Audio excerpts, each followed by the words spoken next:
So guys आज हम दोबारा से पढ़ने जा रहे हैं history of class 10th ICSE board. So guys please video में लास्ट तक बने रहिएगा। आज हम लोग इंडिपेंडेंस डे के अवसर पर आपके लिए इंडियन नेशनल मूवमेंट चैप्टर लेकर आ चुके हैं।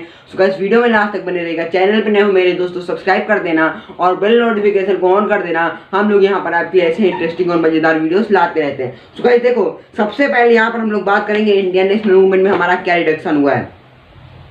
तो जो हमारा चैप्टर का नाम है वो है Mahatma Gandhi and the national movement. क्या guys? Mahatma Gandhi and the national movement. Sorry guys, okay, Mahatma Gandhi and national movement. तो आज हम लोग इसके बारे में डिस्कस करेंगे। उससे पहले यहाँ पर हम लोग बात कर लेते हैं कि महात्मा गांधी जी के बारे में थोड़ा सा डिस्कस चैप्टर में दिया गया, तो थोड़ा सा डिस्कस महात्मा गांधी जी के बारे में कर लेते हैं। अब देखो, जो गांधी जी थे, जो पीरियड 1914 से 1948 तक था, मतलब 1914 से लेके आज़ादी के एक साल बाद तक का 1948 तक का जो पीरियड था उसे हम लोग कहते हैं गांधीयन इरा। क्या कहते हैं उसे हम लोग प्यार से गांधीयन इरा। मतलब अगर आपसे बात की जाए 1914 टू 1948 कौन सा इरा था, तो गांधीयन इरा। उसके पहले मुगल का इरा था, उसी के पहले आए थे हमारे बाबर जी, औरंगजेब, तो वो सब कहाँ के थे, उसके पहले थे, उसे हम लोग कहते थे मुगल इरा। लेकिन 1914 से 1948 तक का जो ईयर मतलब ईरा होता है उसे हम लोग बोलते हैं गांधी एरा। मतलब उस टाइम पर गांधी फेमस हुए थे। एक टाइम आएगा जब आप फेमस होंगे तो आपका भी कोई ईरा बन जाएगा। तो ऐसे मजाक है। ओके देखो, फ्रॉम 1893 टू 1914, मतलब 1893 से लेके 1914 तक ये साउथ अफ्रीका में थे। क्या कर रहे थे? कानून की पढ़ाई कर रहे थे। क्या कर रहे थे? कानून की पढ़ाई कर रहे थे। कब से कब तक? 1893 से लेके 1914 तक। ओके, उसके बाद इन्होंने इंडियन वहां पर जो इन्होंने क्या फाउंड, इन्होंने नटल इंडियन कांग्रेस ही फाउंडेड नटल इंडियन कांग्रेस इन साउथ अफ्रीका। मतलब साउथ अफ्रीका में इन्होंने Nuttall Indian Congress, sorry guys, India में उन्होंने नटल इंडियन कांग्रेस को फाउंडेड किया था, मतलब उसके फाउंडर थे। और जब ये वापस आए 1915 में, क्योंकि 1940 तक वो साउथ अफ्रीका में कानून की पढ़ाई कर रहे थे, उसके बाद जब ये वापस आए तो ये उनके जो पॉलिटिकल गुरु थे, मतलब कि जो राजनीतिक गुरु थे, वो थे गोपाल कृष्ण गोखले। ओके, तो अगर आपको इस वीडियो में लास्ट तक बने रहोगे, अभी तो मैंने सिर्फ गांधी जी के बारे में बताया, आपको चैप्टर एकदम कहानी लगेगा। देख रहे हो इतना बड़ा चैप्टर, ये आपको पूरी कहानी लगेगी। तो गाइस वीडियो में लास्ट तक बने रहना, मैं आपसे रिक्वेस्ट करता हूँ। ओके चलो, फिर यहाँ पर हम लोग बात कर लेते हैं गांधी जी क्या क्या मेथड अपनाते थे, मतलब उन्हें क्या अच्छा लगता था।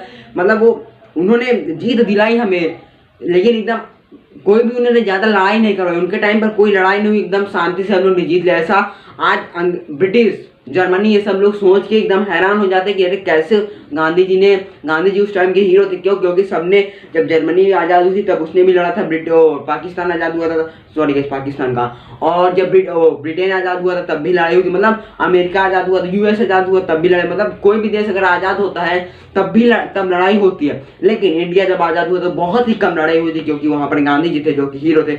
उन्होंने अहिंसा के मार्ग को ना अपना के उन्होंने अहिंसा के मार्ग को अपनाया और हिंसा को छोड़ दिया। मतलब उन्होंने वायलेंस का मार्ग अपनाया, नॉन वायलेंस का मार्ग अपनाया। उन्होंने वायलेंस कभी नहीं किया। मैं आपको बताता हूँ उनकी एक कहानी। जो नॉन कोऑपरेशन मूवमेंट था, नॉन कोऑपरेशन मूवमेंट में क्या हुआ था कि उनका जो नॉन कोऑपरेशन मूवमेंट था वो काफ़ी हद तक पहुँच गया था, मतलब काफ़ी ज़्यादा लोग उसमें जुड़ चुके थे। लेकिन उसमें जो है कुछ लोगों ने 22 ब्रिटिश पुलिस वालों को मार दिया था। क्या? 22 ब्रिटिश पुलिस वालों को जला के मार दिया था। वो हो गई थी क्या? हिंसा। लेकिन गांधी जी को क्या पसंद था? हिंसा। इस वजह से उसको इतने ज़्यादा लोगों को जुड़ने के बाद उसे बंद करवा दिया। मतलब उस नेशनल कोऑपरेशन मूवमेंट को उन्होंने वापस ले लिया, नॉन कोऑपरेशन मूवमेंट को। तो आप जान ही सकते हैं वो हिंसा फॉलो करते थे, मतलब हिंसा नहीं फॉलो करते थे, वो नॉन वायलेंस चाहते थे हमेशा। देखिए मैं बुक से पढ़ाता हूँ, inspired from Tolstoy and Hindu scripture, जो पुरानी ग्रंथ हैं, और जो टॉल्स्टॉय एक जर्मन के वो है राइटर, उनकी बुकों से वो बहुत ही ज़्यादा मतलब कि उनकी बुक का मतलब उनकी बुक से बहुत ज़्यादा फेमस, मतलब पढ़ते थे उन्हें। Emphasise on the power of truth and search for truth, ये जो है सच्चाई पर काम करते थे और सच्चाई ढूंढते थे। Okay, then Champaran, Kheda and Ahmedabad, whole philosophy was based on, मतलब गांधी जी की पूरी फिलॉसफी किस पे बेस्ड थी? नॉन वायलेंस पर। ओके, देन देखो, टुक मूवमेंट टू एवरी होम, मतलब इन्होंने सोचा जो जो मूवमेंट उन्होंने चालू की, उन्होंने सोचा उससे घर घर वालों को जुड़े। ये नहीं कि सिर्फ उसमें जेंट्स ही आए, उसमें लेडीज भी आए, बच्चे भी आए।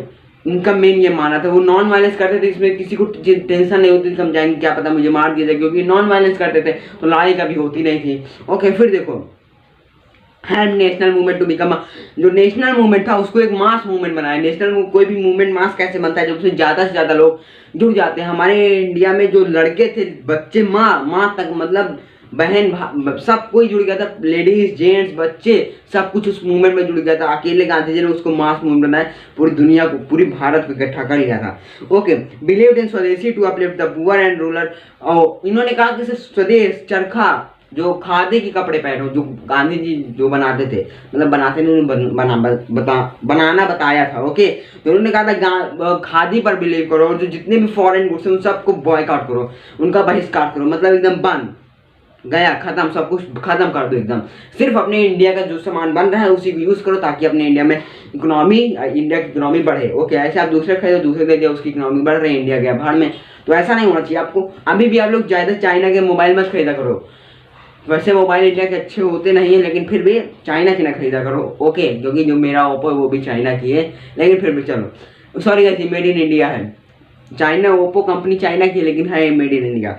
ओके, फिर देखो लिखा हुआ है इनके, ही believe moral values in politics, मतलब ये मोरल वैल्यू, जो सच्ची बातें होती हैं पॉलिटिक्स में, ये अपने आप पे बातें नहीं बनाते। आजकल के नेता क्या है, बातें बना दिए, फेंक दिए, इलेक्शन से पहले फेंक दिया कि हम आपके लिए करेंगे, झंडा गाड़ देंगे, लेकिन बाद में नील बटे सन्नाटा, जीरो, कुछ नहीं। लेकिन गांधी जी जो थे वो अपने जो सही बात होती उसी को कहते थे और उसी को करते थे। ओके, फिर देखो कुछ फैक्टर जो कि नॉन कोऑपरेशन मूवमेंट की लीड, जो उन्होंने नॉन कोऑपरेशन मूवमेंट के लिए उठाए गए थे। तो देखो, सबसे पहला खिलाफत मूवमेंट। देन क्या था Khilafat movement? Then Montagu Chelmsford reform, Rowlatt act. Rowlatt act जो हुआ था वो ओके, जलियांवाला बाग में भी जलियांवाला बाग में जो सत्यपाल और सैफुद्दीन किटलू थे, उनकी जेल हो गई थी। चौरी चौरा इंसिडेंट हुआ था। ये कुछ फैक्टर थे जो कि नॉन कोऑपरेशन मूवमेंट को लीड कर रहे थे। इम्पैक्ट देखो, इम्पैक्ट क्या था? New direction to freedom movement, मतलब कि एक नई दिशा, इंडियन नेशनल मूवमेंट की वजह से एक नई दिशा मिली थी भारत की आज़ादी को। देखो उसमें सत्याग्रह, खादी, रिमूवल ऑफ अनटचेबिलिटी, इन्होंने उसमें क्या सत्याग्रह अपनाया, खादी को लिया और अनटचेबिलिटी को, मतलब छुआछूत को भगा दिया। Then established of new education, उन्होंने नए नए मतलब शिक्षक संस्थान बनाए, जैसे जामा मिलिया एंड काशी विद्यापीठ, इन्होंने सब मतलब बनाए जहाँ पर कोई भी पढ़ सके, ना यहाँ पर जो SC ST हिंदू मुस्लिम ये सब कुछ ना हो, सिर्फ वहाँ पर जो बच्चा है तो बच्चा है बस। अब यहाँ पर आप अभी इतने टाइम पे होता कोई मतलब अनटचेबिलिटी नहीं है, कुछ भी। आप आज के समय में कोई छुआछूत नहीं मानता है, लेकिन जो बहुत पहले के लोग थे वो मानते थे, जैसे आपकी दादी लोग, दादी के भी पापा लोग, वो लोग मानते होंगे। ओके, फिर देखो mass movement and Hindu Muslim university. Hindu मतलब यहाँ पर क्या हुआ था, एक छोटे से मूवमेंट को मास मूवमेंट बनाया, और वहां पर क्या हुआ, हिंदू और मुस्लिम में एकता हुई। पहले क्या था, जो मुस्लिम लीग थी और एक और कोई पार्टी थी, उसका नाम इंडियन नेशनल कांग्रेस और मुस्लिम लीग, ये तो अलग अलग पार्टी, दोनों के बीच बहुत विवाद थे। लेकिन उसके बाद क्या हुआ, गांधी जी जब से आए तब से यहाँ पर हिंदू और मुस्लिम की यूनिटी हो गई।